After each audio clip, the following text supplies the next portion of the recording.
শুধু দর্শক বন্ধু, আপনারা দেখছেন একে নিউজ বাংলা। এই মুহূর্তে উপস্থিত রয়েছে নেতাজি ইন্ডোর স্টেডিয়ামে। আপনারা জানেন যে আজকে প্রাক্তন মুখ্যমন্ত্রী বুদ্ধদেব ভট্টাচার্যের স্মরণ সভা, কিন্তু এই জায়গায় আমার একটা আপত্তি রয়েছে। কারণ যারা বামপন্থী, যারা বুদ্ধদেব ভট্টাচার্যের নীতি আদর্শের মানুষ, তাদের হৃদয়ে এবং মস্তিষ্কে থাকবে বুদ্ধদেব ভট্টাচার্য।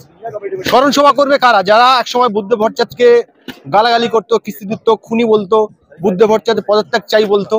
আজ তো সেই বুদ্ধদেব ভট্টাচার্যের দেহটা তারা হাইজ্যাক করে নিল, পরের দিনও একই অবস্থা।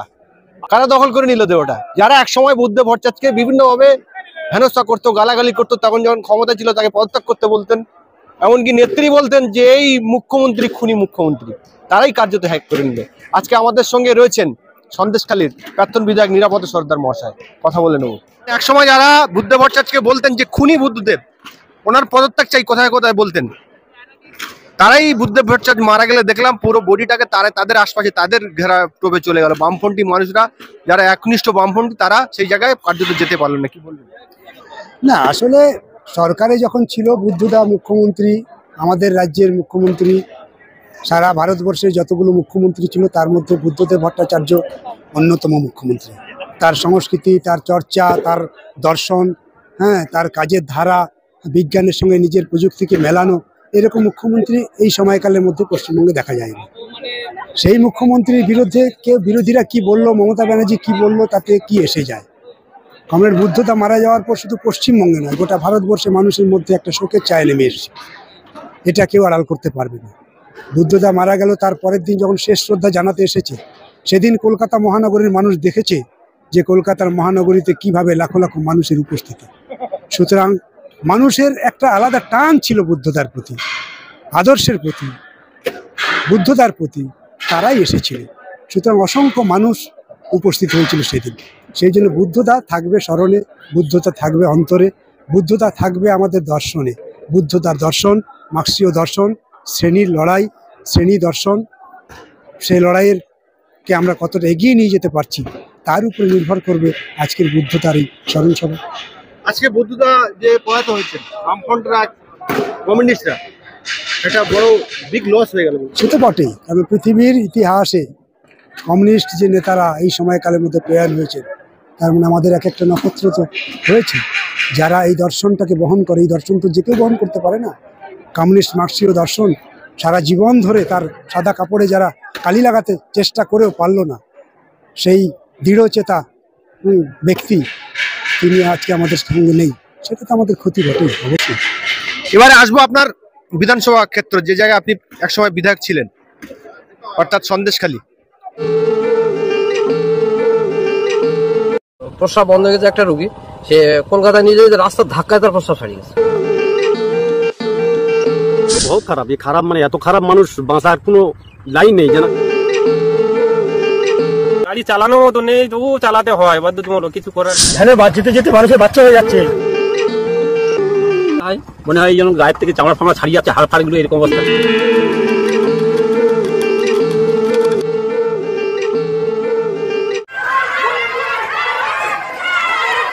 বলুন যে সন্দেশখালী বর্তমানে কতটা শান্ত? শুনুন, শান্ত বলতে আপনারা কি বোঝেন জানি না।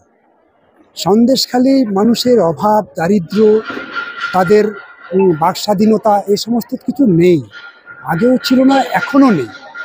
তাহলে যে এলাকার মানুষের বাক স্বাধীনতা থাকে না, যে এলাকার মানুষ কাজ পায় না, যে এলাকার মানুষ তার নিজের জীবন নিয়ে সবসময় দুশ্চিন্তার মধ্যে থাকে, যে এলাকার চাষিরা চাষ করার পর তার চাষ ঘরে পৌঁছবে কিনা ফসল সেই দুশ্চিন্তার মধ্যে থাকে, সেই এলাকায় কি শান্তি বলবেন আপনি? এভাবেই শান্তির মধ্যে আছে, এটাকে যদি আপনি শান্তি বলেন। শেখ শাহজাহান, শিবুয়াজরা, উত্তম, যারা যারা ওই জায়গায় যাদের বিরুদ্ধে অভিযোগ ছিল, তারা শীর্ষভাগ মানে গ্রেপ্তার হয়েছে, জেলের মধ্যে রয়েছে। তো কিছুটা মানুষ স্বস্তি পেয়েছে বলে মনে হয়। সরকারটা তো উঠে যায়নি, সরকারটা তো হচ্ছে অতি প্রতিক্রিয়াশীল দানবীয় সরকার। সেই সরকারে 5 জন দুষ্কৃতিকারী গ্রেপ্তার হলে ওই এলাকার মানুষের শান্তি ফেরে না। আসলে এই সরকারটা যে দর্শন নিয়ে সরকারটা চালাচ্ছে, তার মানেই হচ্ছে গ্রামের গরিব মানুষকে আরো বেশি বেশি করে শোষণ করো, তাদের গতর লুট করো। সেই গতর লুট করা সরকার যদি ক্ষমতায় থাকে, গরিব মানুষ ভালো থাকবে? এটা কখনো হতে পারে? আমরা দেখলাম যে কোড়াকাটি অঞ্চল, সন্দেশখালীর একটা গুরুত্বপূর্ণ অংশ, কোড়াকাটিতে আগে মিটের ধান চাষ হতো। সেই জায়গায় আজ কয়েক বছর ধরে দেখছি যে মাছ চাষ হচ্ছে, নোনা জলে মাছ চাষ হচ্ছে। এটা কেন, কি কারণ? করবে প্রত্যেক বছর যদি নদী বাঁধ ভাঙে, এই তো গতকালকের 21 তারিখ ছিল, তো 21 তারিখ হচ্ছে সুন্দরবন দিবস পালন হয়েছে। কাদের দেখলাম? বিজ্ঞান মঞ্চ সুন্দরবন দিবস পালন করেছে, এনজিওরা সুন্দরবন দিবস পালন করছে। গভর্নমেন্ট কোথায় গেল? হাওয়া হয়ে গেল। সুন্দরবন গোটা পৃথিবীর মানুষকে অক্সিজেন দিয়ে বাঁচিয়ে রাখে। যে সুন্দরবন থেকে কোটি কোটি টাকা সরকার রোজগার করে, সেই সুন্দরবনের দ্বীপ এলাকায় যে জমিগুলো আছে, সেখানকার চাষিরা যে চাষ করে, সেই ধান কিভাবে এলাকায় ঘরে ফিরবে সেই হুঁশ এই সরকারের আছে? নেই। অর্থাৎ নদী বাঁধ হয় না, নদী বাঁধের যে ম্যানগ্রোভ আছে সেগুলো নষ্ট হয়ে যাচ্ছে, ম্যানগ্রোভ লাগায় না, ম্যানগ্রোভের যত্ন নেই, ফলে চাষিরা বিপদের মধ্যে আছে। ফলে কি করবে? প্রত্যেক বছর যদি নদী বাঁধ ভেঙে যায়, নোনা জলে প্লাবিত হয়, সে চাষিরা কি করবে? চাষ করতে পারবে না। ফলে নোনা জল ঢুকিয়ে এখন নদীর জল ঢুকিয়ে চাষ করছে, উপায় নেই তো মানুষের, চাষির। বুদ্ধদেব ভট্টাচার্য যখন মুখ্যমন্ত্রী ছিলেন, ওনার একটা প্রচেষ্টা ছিল যে এই যে দ্বীপগুলো আছে সেই দ্বীপগুলোকে শহরের সঙ্গে জোড়ার। সেই মতো আমরা দেখলাম ক্যানিংয়ে ব্রিজ হলো, সোনাখালী ব্রিজ হলো, সেরকম প্রক্রিয়া ছিল আপনার ধামাখালী থেকে ছোট তুষখালী থেকে বড় তুষখালী জোড়ার একটা প্রক্রিয়া আমরা শুনেছিলাম। এই বর্তমান সরকারের 11-12 বছরে সেই প্রক্রিয়া তো কোনো কার্যকর হলো না। রামপুর থেকে আপনার একটা ব্রিজ হওয়ার কথা ছিল, আর সুখদোয়ানি, রামপুরের ব্রিজটা তো হলো না, সুখদোয়ানি ব্রিজটা হয়েছে।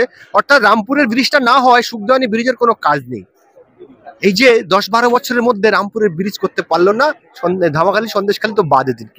আরে শুধু রামপুরে ব্রিজ কেন, বামফ্রন্ট সরকার ক্ষমতায় আসার পর সুন্দরবনের দ্বীপের মানুষের জীবন জীবিকার একটা পরিবর্তন ঘটানোর জন্য, একটা সচল করার জন্য, তাদের কর্মসংস্থান বাড়ানোর জন্যে বামফ্রন্ট সরকার বিভিন্ন এলাকায় দ্বীপ তৈরি, মানে দ্বীপ কানেক্ট করার জন্য ব্রিজ করেছে। যে কটা ব্রিজ আছে সুন্দরবনে এই সময়কালের মধ্যে বামফ্রন্টের সময় হয়েছে। তৃণমূল আসার পরে যে ব্রিজগুলো স্যাংশন ছিল, বিশেষ করে রামপুরের ব্রিজ স্যাংশন ছিল, জেলিয়াখালী ব্রিজ স্যাংশন ছিল, কালীনগরের ব্রিজ স্যাংশন ছিল, ওদিকে হচ্ছে আমাদের হাসনাবাদের ব্রিজ স্যাংশন ছিল। হাসনাবাদের ব্রিজটা তো শুরু করেছিল বামপন্থীরা, তারপর অনেক কষ্টে সেটা হলো, বাকিটা আর হলো না। কালীনগর হলো না, আপনার রামপুর হলো না, আপনার সুখদোয়ানি যে ব্রিজটা হয়েছে ওই ব্রিজ মাঝখানে পড়ে হয়েছে ছোট নদী, তাও তিনবার তারা উদ্বোধন করেছে। প্রথমে বামফ্রন্ট সরকার থাকাকালীন উদ্বোধন হয়েছে, এরা ক্ষমতায় এসে 2জন মন্ত্রী পাল্টেছে, 2জন উদ্বোধন হয়েছে, কিন্তু হলো না, ব্রিজই হলো না। সুতরাং ব্রিজ করার মতন এদের সেই মানসিকতা নেই। 1, 2 হচ্ছে শুধু ব্রিজ নয়, সুন্দরবনের এলাকায় ভিত্তিক যে মানুষগুলো আছে তাদের জীবন জীবিকা নিয়ে এই গভর্নমেন্টের কোনো ভাবনা নেই। আমরা দেখলাম বড় তুষখালী থেকে ধুসনিখালী পর্যন্ত যে রাস্তাটা রয়েছে, সেই রাস্তাটা দীর্ঘদিন খারাপ হয়েছে। এলাকার মানুষ বলছে কেউ যদি প্রেগনেন্ট থাকে সেই রাস্তায় নিয়ে গেলে ডেলিভারি হয়ে যায়। তুমি আজকে গিয়ে দেখো কি অবস্থা, ওখানে গাড়ি ঘোড়া চলে না। কত স্বপ্ন ছিল যে বামফ্রন্ট সরকারের প্রথম রাস্তা ছিল সুন্দরবনের, ওটা হচ্ছে তুষখালী থেকে একেবারে আমতলী পর্যন্ত 15 কিলোমিটার রাস্তা, সেই বামফ্রন্ট সরকারের সময় হয়েছে। আমি তখন সভাপতি থাকাকালীন হয়েছে, তারপরে কিছুটা রিপেয়ার হয়েছে। এরা ক্ষমতায় এসেছে, তারপর থেকে ভাঙা শুরু হয়েছে, এখন ভাঙতে এখন রাস্তা নেই, এখন রাস্তা উঠে গেছে। এখন কে বলবে? এখন বারে বললে সেটা তাদের যবে ইচ্ছে হবে তবে করবে। আপনার কথা মতো, এবং আমি গিয়ে দেখেছি যেটা, যে এই সরকার পরিবর্তন হয় সব থেকে ক্ষতিগ্রস্ত সুন্দরবনের মানুষ হয়েছে। এটা আপনি আমার সঙ্গে একমত হবে কিনা বলতে পারবেন না, কি বলবেন এই প্রসঙ্গে? সবচেয়ে ক্ষতিগ্রস্ত হয়েছে গ্রামের গরিব খেটে খাওয়া অংশের মানুষ। গ্রামের গরিব খেটে খাওয়া অংশের মানুষ ক্ষতিগ্রস্ত হয়েছে, তার মধ্যে সুন্দরবনের লোক তো আছে। কারণ এই অংশের পরিবারের মধ্যে আর লেখাপড়া শেখার সুযোগ নেই, আদিবাসীদের মধ্যে লেখাপড়া শেখার সুযোগ নেই, সব স্কুলগুলো বন্ধ হয়েছে, হোস্টেলগুলো বন্ধ হয়েছে। আর সুন্দরবনের দ্বীপ এলাকাগুলোতে যে সমস্ত মানুষগুলো আছে সেই সমস্ত স্কুলগুলোতে মাস্টার নেই, ছেলেমেয়েগুলো কোথায় যাবে? অর্থাৎ খেটে খাওয়া অংশের মানুষ সবচেয়ে বেশি ক্ষতিগ্রস্ত হয়েছে তৃণমূলের রাজত্বে।